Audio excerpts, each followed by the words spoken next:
तो भाइयों कल यहाँ पर ये अपडेट निकल के आ चुकी है कि यूएफसी के दो करंटली ऐसे फाइटर्स जो कि जुलाई में कमबैक कर सकते हैं। जी हाँ, यहाँ पर इस्लाम महाचेव के मैनेजर अली अब्दुल-अजीज ने यह कंफर्म करा है कि उनकी फाइट एक डन डील हो चुकी है और जुलाई में वो कमबैक करने वाले हैं। साथ ही साथ भाइयों कॉनर मैकग्रेगर, जिसके बारे में मैंने लास्ट वीडियो में आप सबको अपडेट करा था कि इंटरनेशनल फाइट वीक में वो फाइट कर सकते हैं, उन्होंने भी ये कंफर्म करा है कि रूमर सही है और इंटरनेशनल फाइट वीक में वो कमबैक करने वाले हैं, फाइट करने वाले हैं किसी आयरिश फाइटर के अगेंस्ट।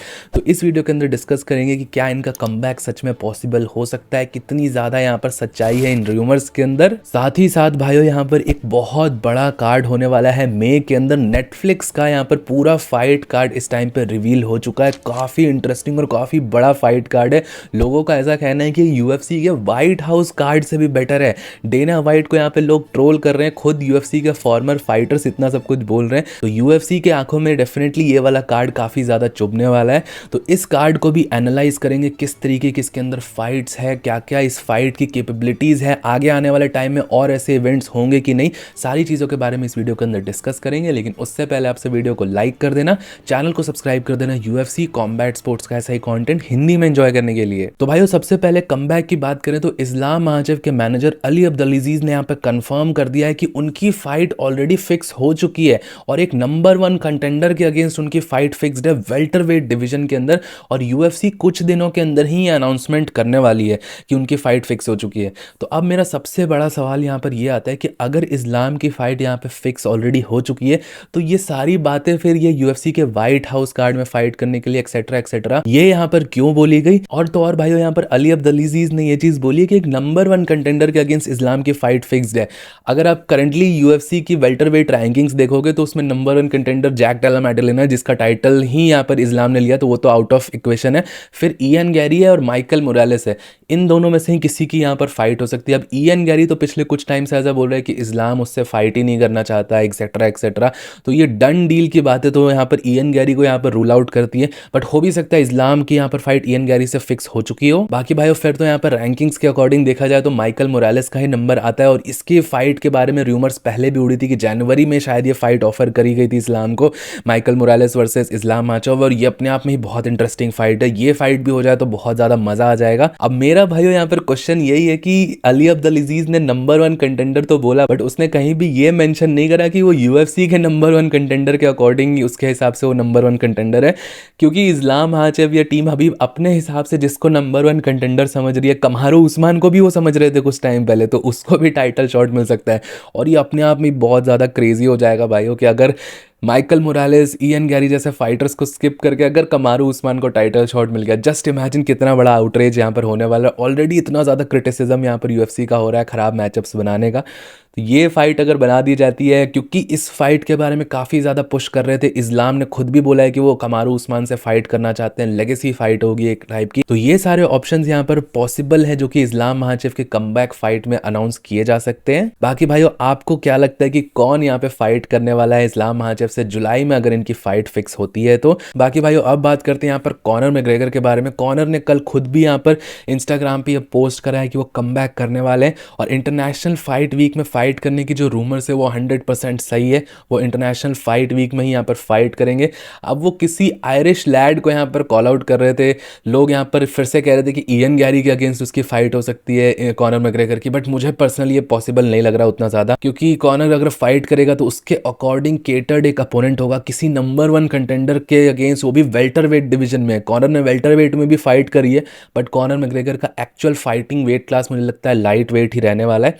वेल्टरवेट में अगर कोई टॉप कंटेंडर को फाइट कराएगी यूएफसी इस टाइम कॉनर मैकग्रेगर से, तो उतना ज्यादा सेंस नहीं बनाएगा। कुछ रूमर्स भाइयों कुछ टाइम से ये भी निकल के आ रही है कि मैक्स हॉलोवे के अगेंस्ट यहाँ पर फाइट हो सकती है, क्योंकि इनकी पहले भी बहुत टाइम पहले फाइट हुई थी फेदरवेट डिवीजन में।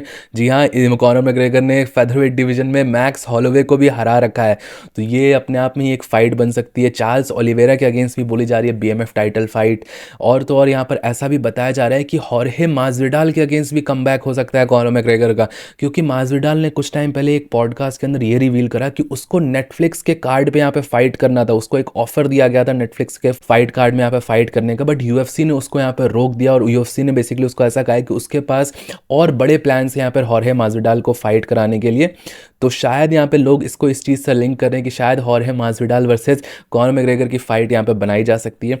ये फाइट अगर आप मुझसे पूछोगे जिन्होंने यहाँ पर यूएफसी लंबे टाइम से यहाँ पे फॉलोअप करा है, तो हॉर्हे मास्विडाल वर्सेस कॉनर मैग्रेगर एक बहुत बड़ा सुपर फाइट माना जाता था 2019 के अराउंड, जब यहाँ पर हॉर्हे मास्विडाल ने वो फ्लाइंग नी नॉकआउट करा था। उस टाइम पर ये फाइट काफ़ी ज़्यादा डिमांडेड थी और डोनाल्ड सेनोनी को जब कॉनर मैग्रेगर ने यहाँ पर हराया था उसके बाद ऐसा बोला जा रहा था कि एक बीएमएफ टाइटल फाइट तो 100% होगी कॉनर और हॉर्हे मास्विडाल की, बट ये उस टाइम पे बन नहीं पाई। उस टाइम पे होती तो ये बहुत क्रेजी फाइट होती। अभी भी अच्छी फाइट है बट ऑब्वियसली दोनों ही यहाँ पर अलग अलग डिविजन्स में जा चुके हैं और कॉनर मैग्रेगर एक इंजरी के साथ 4 साल बाद वापस आ रहा है। हॉर्हे मास्विडाल लगातार लॉसेज लेके रिटायर हो चुका है, तो डेफिनेटली वो वाली हाइप तो फील नहीं होगी अगर ये फाइट बनती है तो। बाकी भाइयों मैं इस टाइम बहुत ज़्यादा होपफुल हूँ कि इंटरनेशनल फाइट वीक में शायद कॉनर मैग्रेगर की यहाँ पर रिटर्न हो सकता है, वो फाइट कर सकता है। अपोनेंट यहाँ पर इस टाइम पर फिक्स नहीं है, कुछ टाइम में अगर ये र्यूमर सच में यहाँ पर डेवलपमेंट्स चल रही हैं यूएफसी के साथ तो कुछ टाइम में वो भी हम सबको यहाँ पर पता चल जाएगा। बाकी भाइयों आप यहाँ पर देख रहे हो कि आगे आने वाले टाइम का यूएफसी लाइनअप और कॉम्बैट स्पोर्ट्स का जो पूरा कैलेंडर हो कितनी तरीके से एक्शन पैक हो चुका है। अप्रैल में भाइयों आप देख सकते हो ईरी प्रोहास्का की फाइट होने वाली, एक बहुत बड़ा इवेंट होने वाला है। फिर मई के अंदर भाइयों यहाँ पर हमजा चिमाएव की फाइट होने वाली है, वो कमबैक करने वाले हैं। फिर मई के अंदर यहाँ पर नेटफ्लिक्स का फाइट कार्ड होने वाला है जिसके बारे में अभी वीडियो के अंदर और डिस्कस करेंगे। फिर भाइयों जून के अंदर यूएफसी का व्हाइट हाउस कार्ड होने वाला है, सिरिल गेन एलेक्स पेरेरा की यहाँ पर इंटरिम हैवीवेट टाइटल फाइट होने वाली है। और तो और भाइयों फिर यहाँ पे जुलाई में ऐसी रिपोर्ट्स अभी जैसा मैंने आपको बताया इस्लाम महाचेव कमबैक कर सकते हैं, कॉनर मैग्रेगर का कमबैक हो सकता है इंटरनेशनल फाइट वीक में। तो भाइयों पिछले कुछ टाइम से जो यहाँ पर लगातार ढीले मैचअप्स हो रहे थे, थोड़ा सूखा पड़ा हुआ था यूएफसी का सिनेरियो, वो फाइनली यहाँ पर हीटअप होना स्टार्ट हुआ है। कॉम्बैट स्पोर्ट्स यहाँ पर वापस कमबैक कर रहा है, तो आगे आने वाले टाइम में अगले 2-3 महीने काफ़ी ज़्यादा एक्साइटिंग होने वाले। समर्स बेसिकली हमारे लिए यहाँ पर पैक कर दिया है यूएफसी और कॉम्बैट स्पोर्ट्स ने। और भाइयों अगर आप सबको आने वाली इन फाइट्स के ऊपर प्रेडिक्शंस करना है, अगर आप सब प्रेडिक्शंस करना चाहते हो इन यूएफसी कॉम्बैट स्पोर्ट्स की फाइट्स पे, तो जरूर से मेरे टेलीग्राम चैनल को ज्वाइन कर देना। अपने टेलीग्राम पे मैं इन सारे फाइट से रिगार्डिंग सारी अपडेट्स जो होती है, आप सब यहाँ पर कैसे प्रेडिक्शंस कर सकते हो, मेरी क्या प्रेडिक्शंस होती है इन फाइट्स के ऊपर, मैं सारी चीजें अपडेट यहाँ पर अपने टेलीग्राम पे कर देता हूँ और इसका ज्वाइनिंग लिंक आप सबको नीचे पिन कमेंट्स में मिल जाएगा। बाकी भाइयों अब बात करते हैं यहाँ पर नेटफ्लिक्स के कार्ड के बारे में। इसका फाइनल कार्ड यहाँ पे रिवील हो चुका है, काफी सारे बड़े बड़े फाइटर्स को यहाँ पे डाल दिया है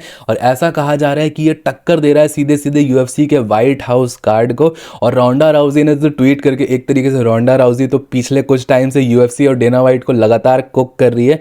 उसका ऐसा कहना है कि ये फाइटर का कार्ड है, जब फाइटर्स खुद के लिए स्टैंड लेते हैं तब ऐसा कार्ड यहाँ पर ऑडियंसेस को मिलता है, ना कि जब कुछ बड़े बड़े बिजनेसमैन यहाँ पर यूएफसी व्हाइट हाउस कार्ड को सेलेक्ट करते हैं तब एक वैसा थर्ड क्लास कार्ड निकल के आता है फैंस के लिए। जब फाइटर्स खुद के लिए यूनाइट होते हैं, फाइटर्स को अच्छा पेमेंट मिलता है तो अच्छी तरीके से फाइट्स भी बनती है और फाइटर्स फाइट भी बेटर करते हैं। अब आई डोंट नो भाइयों ये फाइट कार्ड किस तरीके से यहाँ पर परफॉर्म करेगा, इसके अंदर फाइट्स किस तरीके की होगी, बट फिलहाल के लिए ये मुझे भी एक बहुत सॉलिड कार्ड लग रहा है। मैं भले यूएफसी का बहुत बड़ा फैन हूँ, मुझे यूएफसी बहुत पसंद है और अभी भी मैं मानता हूँ कि यूएफसी जिस लेवल की क्वालिटी प्रोवाइड कर सकती है, जिस लेवल का पोटेंशियल यूएफसी में है वो अभी भी बहुत ज़्यादा है, वो इससे भी बेटर फाइट्स पुट अप कर सकती है। किसी को भी at a given day UFC match making में बीट कर सकती है। मैच मेकिंग यूएफसी की हमेशा से स्ट्रेंथ रही है, बट फिलहाल के लिए वो थोड़ी यहाँ पर ऑफ द ट्रैक जा चुकी है। बट भाइयों स्टिल मैं कहूँगा कि नेटफ्लिक्स का जो ये कार्ड है ये काफ़ी इंप्रेसिव है। नेटफ्लिक्स ने अगर ये वन टाइम थिंग की तरह भी देखा जाए तो काफ़ी इंप्रेसिव कार्ड है। लोग यहाँ पर कह रहे हैं कि रिटायर्ड और ओल्ड यूएफसी फाइटर्स को ले रहे हैं, बट भाइयों स्टिल ये फाइटर्स को, इतने सारे फाइटर्स को एक साथ यहाँ पर बुक कर देना, ये अपने आप में ही बहुत ज़्यादा मैग्निफिसेंट चीज़ है। अब भाइयों इस कार्ड के बारे में बात करी जाए तो ये एक ट्रिपल हेडलाइनर कार्ड यहाँ पर ऐसा बोला जा रहा है। यहाँ पर जीना कैरानो और रोंडा राउजी की फाइट होने वाली है, फिर नेट डियाज माइक पेरी की फाइट होगी और फ्रांसिस एनगानू को भी यहाँ पर ये फाइट कराने वाले हैं। तो आप समझ सकते हो ट्रिपल मेन इवेंट यहाँ पर होने वाला है। और भाइयों इसके अंदर जूनियर डोस सांटोस फॉर्मर यूएफसी चैंपियन और मोहम्मद मुकायव की भी यहाँ पर फाइट कराई जा रही है मुरायस के अगेंस्ट। मुरायस वन चैंपियनशिप के अंदर एक बहुत तगड़ा फ्लाईवेट था, ऐसी रूमर्स आ रही थी कि यहाँ पर डिमिट्रियस जॉनसन को ये लेके आने वाले थे, बट डिमिट्रियस जॉनसन फिलहाल के लिए तो नहीं है, मे बी आने वाले नेटफ्लिक्स कार्ड्स के अंदर हो सकता है यहाँ पर। तो भाई आप पूरा लाइनअप देखोगे तो बहुत क्रेजी है। मैं इवन दो एक यूएफसी का बहुत बड़ा फैन हूँ, बट स्टिल मैं ये एडमिट करता हूँ कि नेटफ्लिक्स ने यहाँ पर कुक तो डेफिनेटली करा है, ये काफी तगड़ा कार्ड लग रहा है मुझे। अब भाई परफॉर्मेंस वाइज ये कैसा कार्ड होने वाला है, ये यहाँ पर इंटरेस्टिंग फाइट्स होंगी, ये बोरिंग फाइट्स होंगी, ये तो फाइट्स के बाद ही पता चलेगा। आई रियली होप कि फाइट्स भी यहाँ पर उस तरीके से लिव अप करें। ऑब्वियसली ये ना तो नेटफ्लिक्स के हाथ में है ना यूएफसी के हाथ में है कि फाइट्स किस तरीके से होगी।